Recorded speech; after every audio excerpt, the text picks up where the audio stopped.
ডাকসু নির্বাচনের ঠিক আগের দিন হঠাৎ উদ্বেগ ক্যাম্পাস জুড়ে। প্রায় সকল প্রার্থীর ফেসবুক আইডিতে ক্রমাগত চলছে সাইবার হামলা।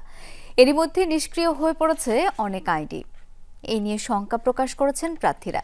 অন্যদিকে প্রার্থিতা ফিরে পেতে জুলিয়াস সিজারের করা রিট খারিজ করে দিয়েছেন আদালত। রাত পোহালেই ডাকসু নির্বাচন, কেন্দ্রে কেন্দ্রে চলছে শেষ মুহূর্তের প্রস্তুতি। মঙ্গলবারের নির্বাচন ঘিরে ঢাকা বিশ্ববিদ্যালয়ে এখন সাজ সাজ রব।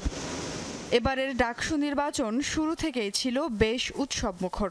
বড় কোনো শঙ্কা ছিল না, হয়নি কোনো অপ্রীতিকর ঘটনাও। তবে ভোটের ঠিক একদিন আগে উদ্বেগ ছড়ায়। সকাল থেকে একের পর এক প্রার্থীদের ফেসবুকে চলতে থাকে সাইবার হামলা। নিষ্ক্রিয় হয়ে যায় ছাত্রদল, ঐক্যবদ্ধ শিক্ষার্থী জোটের ভিপিজিএস সহ বেশ কয়েকজনের ফেসবুক আইডি। ক্রমাগত সাইবার হামলার অভিযোগ করে ঐক্যবদ্ধ শিক্ষার্থী জোটও। নিরাপত্তার স্বার্থে আইডি নিষ্ক্রিয় করে রেখেছেন অনেকে। এ নিয়ে এক ব্রিফিংয়ে ছাত্রদল জানায়, একটি গোষ্ঠী সরাসরি মোকাবেলা করতে না পেরে সাইবার হামলা চালাচ্ছে। ব্যালটের মাধ্যমে শিক্ষার্থীদের জবাব দেওয়ার আহ্বান জানান তারা। সাইবার হামলা নিয়ে শঙ্কা প্রকাশ করেছেন ঐক্যবদ্ধ শিক্ষার্থী জোটের প্রার্থীরাও। আমার আইডিটি 11:30টার দিকে ডিসেবল করা হয় সাইবার অ্যাটাকের মাধ্যমে। বারংবার চেষ্টা করছি কিন্তু পুনরুদ্ধার সম্ভব হচ্ছে না। একবার পুনরুদ্ধার হয় আবার লক হয়ে যায়।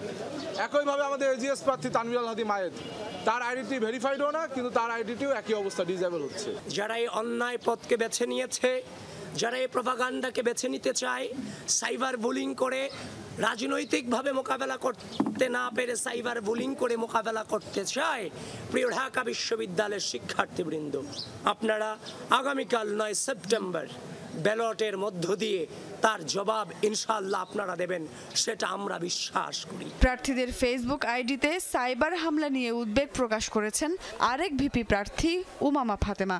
বলেন, ভোটারদের নিরুৎসাহিত করতেই এই অপচেষ্টা। ভোটারদের ভোট কেন্দ্রে আসতে নিরুৎসাহিত করার জন্য এই ধরনের একটা গম্ভীর পরিস্থিতি তৈরি করার চেষ্টা করা হচ্ছে।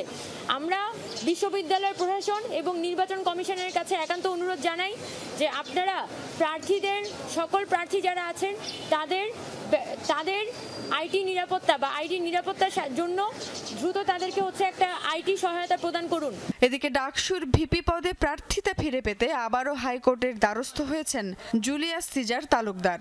তবে তার রিটটি খারিজ করে দেন হাইকোর্ট। আমি যে আদেশটা দিয়েছে আমি সেটার প্রেক্ষিতে আমি আপিল করব এবং আমার প্রতিপক্ষ আইনজীবীরা যে তথ্য এখানে উপস্থাপন করেছেন সেটি অসত্য ছিল। আমি বিশ্বাস করি যে যেখানে রাষ্ট্র বিপন্ন থাকে, রাষ্ট্রর অব্যবস্থাপনা থাকে, সেখানে ন্যায় বিচার সব জায়গায় পাওয়া যায় না।